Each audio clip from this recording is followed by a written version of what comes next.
আসসালামু আলাইকুম প্রিয় শিক্ষার্থীবৃন্দ। আজকে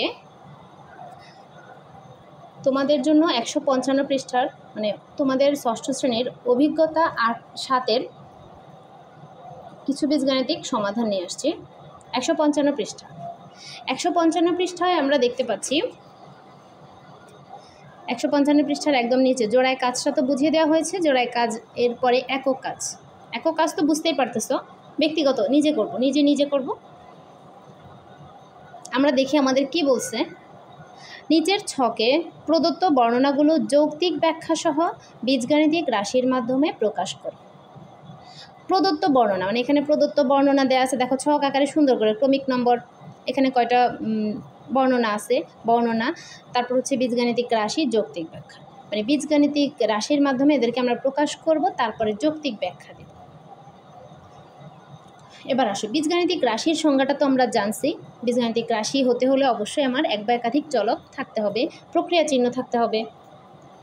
আচ্ছা, এবার আমার 1 নং বর্ণনা কি আছে? তোমার বয়স তুমি জানো। অবশ্যই আমরা সবাই আমাদের বয়স জানি, না জানলে জেনে নেব মায়ের থেকে। তোমার মায়ের বয়স তোমার বয়সের 4 গুণ থেকে 2 বছর বেশি। একছিলা তোমরা মায়ের বয়সটাও বের করে ফেলতে পারবা। আচ্ছা, তোমার বয়স তুমি জানো, তোমার মায়ের বয়স তোমার বয়সের 4 গুণ থেকে 2 বছর বেশি। তাহলে বীজগাণিতিক রাশির মাধ্যমে যদি আমরা এটা প্রকাশ করি, আমরা খেয়াল করি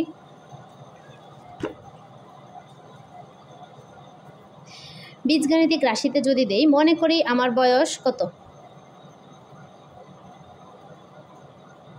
মনে করি আমার বয়স, আচ্ছা এটা মনে করি দেওয়ার দরকার নেই, সরি, আমার বয়সটা কত হতে পারে? আমার বয়স যদি আমি লিখি, আমার বয়স তোমাদের বয়স, একটা 6 স্ট্যান্ডার্ড স্টুডেন্টের বয়স কত হতে পারে সেটা আমরা খেয়াল করি। আমার বয়স 12 হতে পারে, 13 হতে পারে।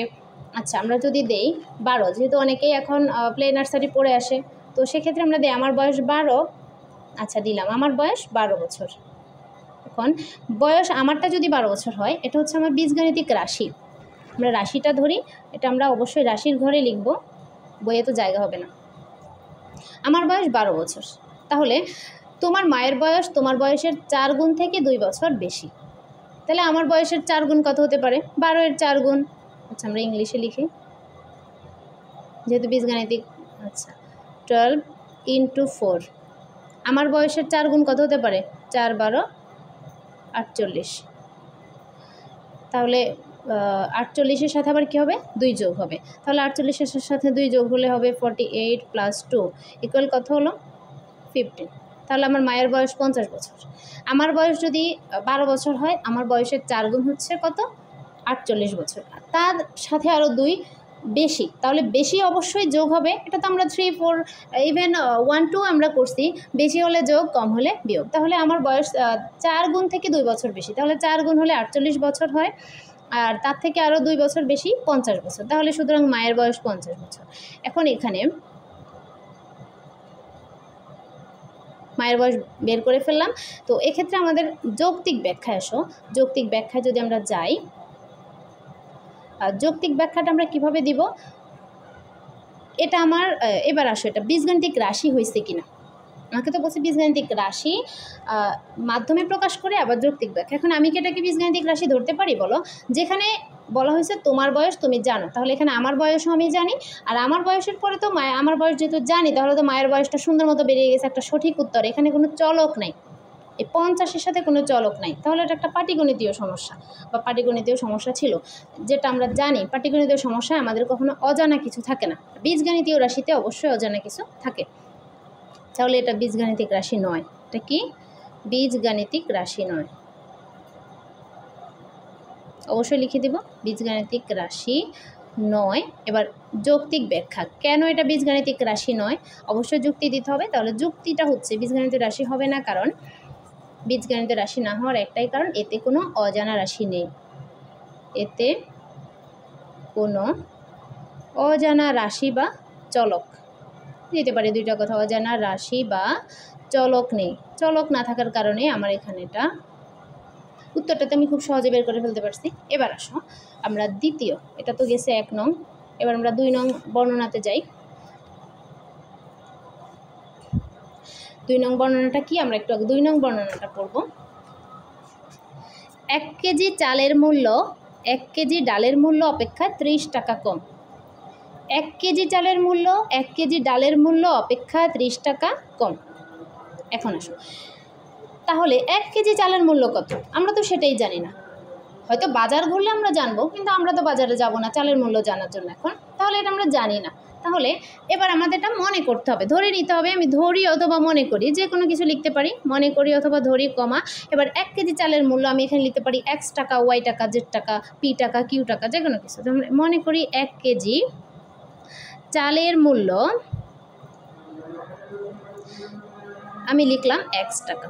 তাহলে আমি যেহেতু মনে করি 1 কেজি চালের মূল্য x টাকা, এই xের জায়গায় এখানে যে কোনো একটি সংখ্যাই হতে পারে, বাট বর্তমানে আমার কাছে চালের মূল্যটা অজানা। বললো 1 কেজি চালের মূল্য 1 কেজি ডালের মূল্য অপেক্ষা 30 টাকা কম। ডালের দাম বেশি তাহলে, হ্যাঁ আচ্ছা। তাহলে আমরা যদি ধরি 1 কেজি চালের মূল্য x টাকা, তাহলে এবার ডালের মূল্য হবে কত টাকা?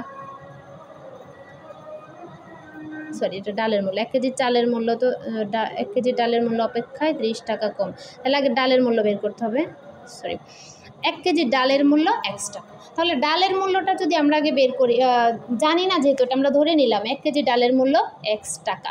এবার ডালের মূল্য যদি না জানি, তাহলে আমি চালের মূল্য কিভাবে বের করব?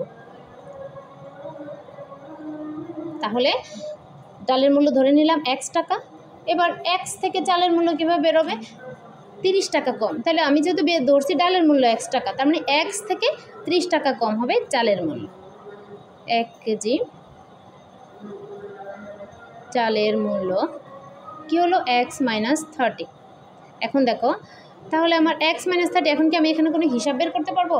আসলে x থেকে 30 গেলে কত থাকে? পারবো না। যদি আমাকে বলতো যে 35 থেকে 30 গেলে কত থাকে, আমি বলে দিতে পারতাম 5 থাকে।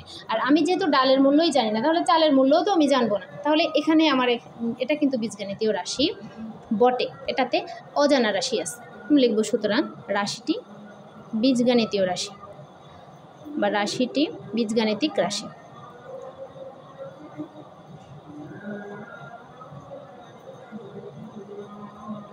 এবার যৌক্তিক ব্যাখ্যা যাই আমরা একটু। দেখো যৌক্তিক ব্যাখ্যা, এটা কেন বীজগাণিতিক রাশি হয়েছে? তো যৌক্তিক ব্যাখ্যা, কারণ এতে চলক বা অজানা রাশি আছে। এতে সোজা কথা লিখে দেব, চলক বা অজানা রাশি আছে, অজানা রাশি রয়েছে। ব্যাস, এটাই হচ্ছে আমাদের যৌক্তিক কারণ। এবার 2 নং বর্ণনাও আমাদের সমাধান হয়েছে। 3 নং বর্ণনা যাচ্ছি আমরা। 3 নং আমার প্রশ্ন কি? প্রশ্নটা আমরা একটু খুব ভালো করে দেখি। শিলার বাবার বর্তমান বয়স শিলার বয়সের 4 গুণ। শিলার বাবার বর্তমান বয়স শিলার বয়সের 4 গুণ। এখন আসো, শিলার বাবার বর্তমান বয়স কি আর আমরা জানি? জানি না তো। শিলার দাদার বয়স শিলা ও তার বাবার বয়সের সমষ্টি অপেক্ষায় 15 বছর বেশি। আমরা তো শিলার বয়সও জানি না, শিলার বাবার বয়সও জানি না, আবার দিল শিলার দাদার বয়স। এটা কি কোনো কথা? শিলাকে খুঁজে বের করতে হবে, তার বয়স জানতে হবে, বাবার বয়স জানতে হবে, দাদার বয়স জানতে হবে, সেই কত দেরি। এখন আমরা যদি করি, শিলার একটা বয়স আমরা ধরে নিলাম, তার বাবার বয়স, ওই যে আমি একটা অজানা রাশিটা ধরে নেব, শিলার বয়স আমি মনে করলাম যে কোনো একটা হতে পারে, হয়তো শিলা আমার থেকে ছোট হতে পারে, হয়তো আমার থেকে বড়, হয়তো আমার সমবয়সী। এখন আমি আন্দাজে কিসে ঢিল ছড়ব? যদি না হয় তাহলে আমি কি করব? এক্ষেত্রে আমার কোনো সন্দেহ না রেখে আমরা ওই যে বীজগণিতীয় রাশির মাধ্যমে সমাধান, সেটা কি আমরা একটা অজানা চলক ধরে নেব, অজানা একটা রাশি ধরে নেব। এখন আমি যদি মনে করি শিলার বর্তমান বয়স x বছর, বলছে শিলার বাবার বর্তমান বয়স শিলার বয়সের 4 গুণ। তাহলে আগে তো শিলার বয়স বের করতে হবে। হ্যাঁ, শিলার বয়সের 4 গুণ তো পরে দেবো। 5-এ আমরা অঙ্ক করছি পিতা পুত্রের এবং মাতা পুত্র বা পিতা কন্যা মাতা পুত্র ধরে নিছি, বয়স করছি তো একই। মনে করি আমরা ধরবো, মনে করি শিলার বয়স x বছর। এখানে তোমরা চাইলে x ধরতে পারো, y ধরতে পারো, z ধরতে পারো, অথবা a থেকে z পর্যন্ত যে কোনো একটি ধরতে পারো। হয়তো আমার পছন্দের একটি চলক x, তাই আমি x ধরি। শিলার বয়স x বছর। এবার আসো, বলছে যে শিলার বয়সের 4 গুণ, শিলার বাবার বয়স হচ্ছে তার বয়সের 4 গুণ। প্রশ্নটা সামনে রাখি, শিলার বাবার বয়স শিলার বয়সের 4 গুণ। তাহলে শিলার বয়স যদি x বছর হয়, তাহলে শিলার বাবার বয়স 4 গুণ। 4 গুণ মানে কি? x × 4, এটা হবে না? তাহলে তার বয়স হচ্ছে x ইন্টু, এই দেখো আমি একটু রাফ দেখাই, x ইন্টু 4 মানে 4x, আগে সহগ চলে আসবে তারপর চলক চলে যাবে, এটা আমি লিখে দিচ্ছি। শিলার বাবার বয়স হচ্ছে 4x, বাবার বয়স যদি 4x বছর হয়, এবার পরবর্তীতে কি বলছে, শিলার দাদার বয়স, এবার দাদা, শিলা ও তার বাবার বয়সের সমষ্টি অপেক্ষায় 15 বছর বেশি। তাহলে আমরা সমষ্টি মানে কি, যোগফল। এবার সমষ্টি যদি যোগফল হয়, শিলার বয়স x বছর, শিলার বাবার বয়স হচ্ছে 4x, তাহলে শিলার বাবার বয়স 4x বছর হলে তাদের দুজনের বয়স যোগ করে ওই যোগফলের সাথে আরও 15 বেশি, মানে বেশি মানে কি 15 যোগ করতে হবে। এবার আমরা কী করব, শিলার দাদার বয়স, দাদার বয়স কি হবে, শিলার বয়স এবং তার বাবার বয়স যোগ করবো, তাহলে শিলার বয়স x প্লাস বাবার বয়স 4x। এবার এটার সমষ্টির সাথে, এটা আমরা এভাবে না দিয়ে যদি আমি এভাবে দিই, এটা যোগ করবো, এটার যে যোগফল পাবো সেটার সাথে আমার শিলার দাদার বয়স আরও কি 15 বছর বেশি হবে। এটা হচ্ছে শিলার দাদার বয়স, x প্লাস 4x প্লাস 15। এটা কেন ব্র্যাকেট করছি, এই দুটোটা যোগ করবো এবং এই যোগফলের সাথে আমার 15 যোগ করার পরে যে বয়সটা পাবো সেটা হচ্ছে শিলার দাদার বয়স। এখন আমি এখানে একটু হিসাব আছে, দেখো x প্লাস 4x, এখানে x এর সহগ কত, এখন যদি আমি প্রশ্ন করি এখানে x এর সহগ কত, x এর সহগ এখানে 1, যেটা আমরা দেখাই না, এখানে 1 থাকে, এই যে একটা 1x, তো 1x হলে মনে রাখবা সহগ যখন 1 হয় তখন সেটাকে দেখানো হয় না, 1x যে কথা 1 নাই, এখানে xও কিন্তু একই কথা। 1-এর বেশি যদি সহগ হয় তাহলে সেটা আমরা দেখাই, 1 সহগ হলেও দেখানো হয় না, 1 পাওয়ার হলেও দেখানো হয় না, মানে উপরে যদি থাকে সেটাও দেখানো হয় না, আবার 1 যদি ভগ্নাংশের হর হিসেবে থাকে সেটাও দেখানো হয় না। তাহলে এখানে আমাদের x এর সহগ হচ্ছে 1, এখানে x এর সহগ তো 4 আমরা দেখতেই পাচ্ছি, তাহলে এখন আমরা যোগ করব এই x এবং 4x, এরা কিন্তু সদৃশ্য পদ, মিল আছে এদের সাথে, পদের মিল, যেই পদের সাথে মিল থাকবে সেটা হচ্ছে সদৃশ্য পদ। আর পদের মিল অমিল আমরা কিভাবে খুঁজে বের করি, সহগের মাধ্যমে না, পদের মিল অমিল আমরা খুঁজে বের করি চলকের পাওয়ারের মাধ্যমে, চলকের মাধ্যমে। যেমন এখানেও চলক x, এখানেও চলক x, কিন্তু এর উপরেও কোনো পাওয়ার নাই, এর উপরেও কোনো পাওয়ার নাই, তাহলে এরা হচ্ছে সদৃশ্য পদ। x প্লাস 4x, যেহেতু মাঝখানে প্লাস তার মানে দুইটা যোগ হবে, তাহলে আমি যোগ করতে পারি, 4 আর 1 যোগ করলে 5x, আর এখানে হচ্ছে প্লাস 15। এটা হচ্ছে শিলার দাদার বয়স। এখন আমরা পেয়ে গেছি শিলার দাদার বয়স। এখানে আমরা কি করবো, এখন x এর মানটা যদি আমরা পেয়ে যাই তাহলেই আমরা শিলার দাদার বয়সটা বের করতে পারি, কিন্তু আমরা তো x এর মান জানি না, তাহলে শিলার দাদার বয়সও জানি না, বাবারও না, শিলারও না, কিন্তু আমরা অজানা রাশিটা মানে ধরে আমরা নিজেদের মতো করে একটা মান ধরে আমরা সমাধান করার চেষ্টা করছি, তার মানে এটি একটি বীজগণিতীয় রাশি। তাই সুতরাং কী করব, রাশিটি বীজগণিতীয় রাশি।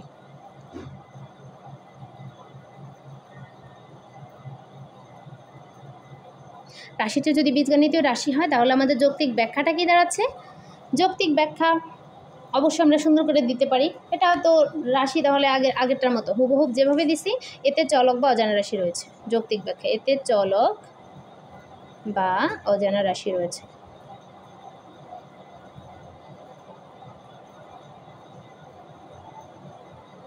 ধন্যবাদ প্রিয় শিক্ষার্থী, অবশ্যই তোমরা অঙ্কগুলো ভালো করে বোঝার চেষ্টা করবে, যদি কোনো কিছু না বুঝো অবশ্যই আমাকে প্রশ্ন করবে, চেষ্টা করবো তোমাদেরকে ভালোভাবে বুঝিয়ে দেওয়ার জন্য। আজকে এতটুকুই, আল্লাহ হাফেজ।